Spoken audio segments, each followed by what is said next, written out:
한화 이글스가 외국인 투수 코디 폰세를 영입하며 2025 시즌을 준비하는 대대적인 변화를 알렸습니다. 메이저리그와 일본 프로야구를 거친 폰세는 키 198cm, 체중 116kg의 거구로 강렬한 인상을 남겼는데요. 특히 일본에서 노히타 노런이라는 대기록을 세운 이력이 있는 만큼 팬들의 기대감은 하늘을 찌르고 있죠. 그러나 그의 커리어는 화려함보다는 기복이 뚜렷하고 부상 이력이 잦아 폰세가 정말 한화 마운드의 답이 될 수 있을까? 라는 의문도 동시에 제기되고 있습니다. 폰세의 영입 배경에는 어떤 이유가 숨어 있을까요? 일본에서 기대 이하의 성적을 남기고도 한화가 그를 강력하게 원한 이유는 무엇일까요? 팬들의 뜨거운 관심 속에서 코디 폰세의 과거, 현재, 그리고 그의 한화에서의 미래를 낱낱이 분석해 보겠습니다. 코디 폰세는 2015년 메이저리그 드래프트 2라운드에서 미러키 브루어스의 선택을 받으며 프로 생활을 시작했습니다. 2020년 피츠버그 파이어리치에서 메이저리그에 데뷔했지만 그가 빛을 발하기엔 기회가 부족했는데요. 그는 메이저리그에서 20경기에 나와 1승 7패, 평균 자책점 5.86이라는 성적을 남겼죠.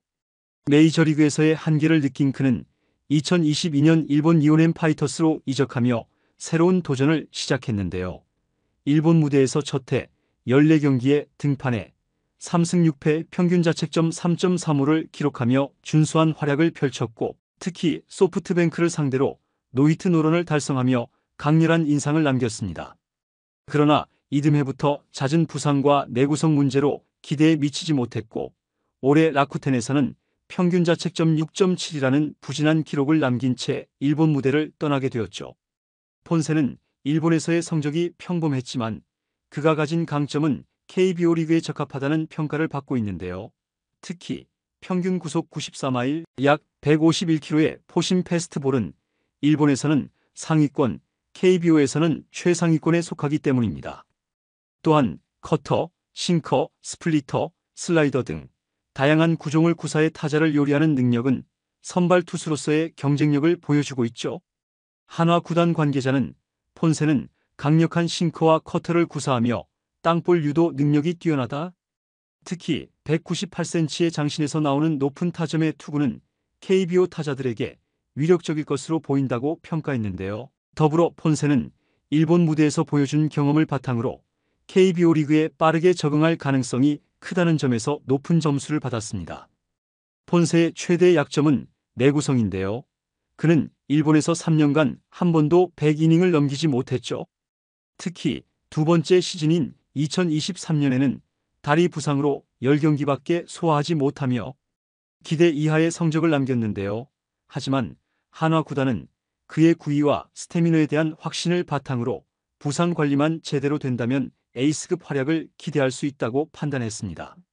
한화는 이번 시즌 동안 일본에서 폰세의 경기를 3차례 직접 관찰하며 그의 구위와 부상 이력을 꼼꼼히 점검했다고 하는데요. 한 관계자는 109 이상을 던져도 구속이 떨어지지 않는 점은 인상적이었다. 일본에서의 부진은 부상 탓이 컸으며 이를 관리한다면 KBO 리그에서 충분히 통할 것이라고 설명했죠. 한화는 올 시즌 중반부터 라이언 와이스와의 재계약을 염두에 두고 새로운 원투펀치를 고민해왔는데요. 폰세는 와이스와 함께 한화 선발진을 이끌 핵심 자원으로 평가받고 있습니다. 특히 한화가 내년 시즌부터 신축 야구장에서 새로운 역사를 시작하려는 시점에서 그는 팀의 재도약을 상징하는 얼굴로 기대받고 있죠. 폰세 역시 한화 팬들의 열정을 이미 느끼고 있는 듯 했는데요. 그는 계약 직후 열정적인 한화 팬들 앞에서 뛰게 되어 설렌다. 내 모든 역량을 쏟아부어 팀이 높은 곳으로 비상할 수 있도록 하겠다고 자신감을 드러냈습니다. 폰세는 일본에서의 경험이 그의 커리어를 반등시키는데 중요한 자산이 될 것으로 보이는데요. 일본에서 그는 다양한 구종을 구사하며 타자들과의 심리전을 익혔죠.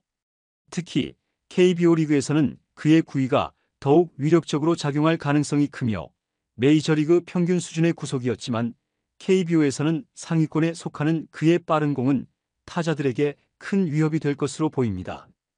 일본 언론 역시 폰세는 KBO 리그에서 성공할 가능성이 높다.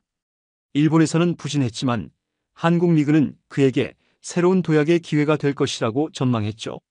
폰세의 MLB와 NPB 경력은 단순한 기록 이상으로 그의 성장에 중요한 역할을 했는데요. 메이저리그에서는 평균 이상의 구속을 갖췄지만 당시 경쟁력 있는 위닝샷이나 구위로 타자를 압도하지 못하며 제한된 기회를 활용하지 못했습니다. 반면 일본 프로야구에서는 전술적으로 일본 타자들과 상대하면서 다양한 구종을 활용하는 방법과 투구 템포를 익혔고, 특히 일본의 투고 타자 환경 속에서 높은 타점을 활용한 강속구와 무빙 계열의 구종을 효과적으로 사용해 땅볼 유도를 극대화한 점은 KBO 리그에서도 큰 무기가 될 가능성이 크죠. 이러한 경험은 그가 단순히 구속으로만 승부하는 투수가 아니라 상황에 맞는 전략적 투구를 구사하는 투수로 성장했음을 보여주고 있습니다. 폰세가 한화 팬들과 신축 야구장에서 첫 시즌을 보내게 된 점도 주목할 부분인데요. 신축 구장은 선수들에게 새로운 동기부여를 줄 뿐만 아니라 팬들의 기대감과 열정이 더욱 높아지는 장소로, 이는 폰세가 자신의 기량을 한 단계 끌어올리는 데 긍정적인 영향을 미칠 수 있죠. 또한 한화 팬들은 그동안 외국인 선수들에게 많은 애정을 보여주며 긴밀한 교감을 나눠왔는데, 폰세 역시 팬들의 열정적인 응원 속에서 자신의 잠재력을 더욱 발휘할 가능성이 크며, 특히 그의 첫 시즌 성적이 한화의 신축 구장 시대의 성공 여부에 직결될 수 있다는 점에서 그의 책임감도 더 클 것으로 보입니다. 폰세의 내구성 문제는 일본 무대에서 그가 겪었던 가장 큰 어려움 중 하나였으나, 한화는 KBO 리그에서 그가 던질 수 있는 적절한 투구수와 휴식일을 조정하며 내구성 문제를 최소화할 방안을 마련할 예정인데요. 한화는 와이스와 폰세의 원투펀치를 기반으로 선발 로테이션을 강화하면서도 시즌 중반 휴식을 통해 폰세의 장기적인 안정성을 보장할 계획이라고 전했죠. 이는 일본에서 체력 문제로 어려움을 겪었던 경험을 교훈 삼아 KBO 리그에 맞는 새로운 투구 루틴을 정착시키는 계기가 될 수 있습니다. KBO 리그 타자들은 NPB나 MLB와는 또 다른 유형의 타격 스타일을 보이는데요. 한국 타자들은 높은 콘택트 능력과 빠른 배트를 앞세워 공략하는 경우가 많죠. 하지만 폰세는 다양한 무빙 계열의 패스트볼과 강력한 싱커를 활용해 땅볼을 유도하며 이를 효과적으로 대처할 가능성이 크며, 또한 KBO 리그에서는 구속이 상위권에 속하기 때문에 타자들과의 첫 대결에서는 그의 구위가 크게 빛을 발할 것으로 보입니다. 다만 리그 적응과 반복적인 대결에서 타자들이 공략법을 찾기 시작하면 폰세가 어떤 대안을 제시하며 진화할지에 대한 관심도 높아지고 있죠. 한화 이글스는 신축 구장 개막이라는 중요한 전환점을 맞이하며 폰세와 함께 새로운 역사를 쓰려 하고 있는데요.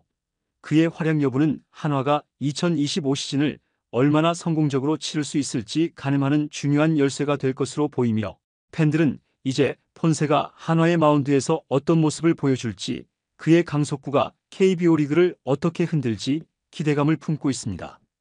이번 영상은 여기서 마치겠습니다. 재밌게 보셨다면 구독과 좋아요, 알림 설정 부탁드려요.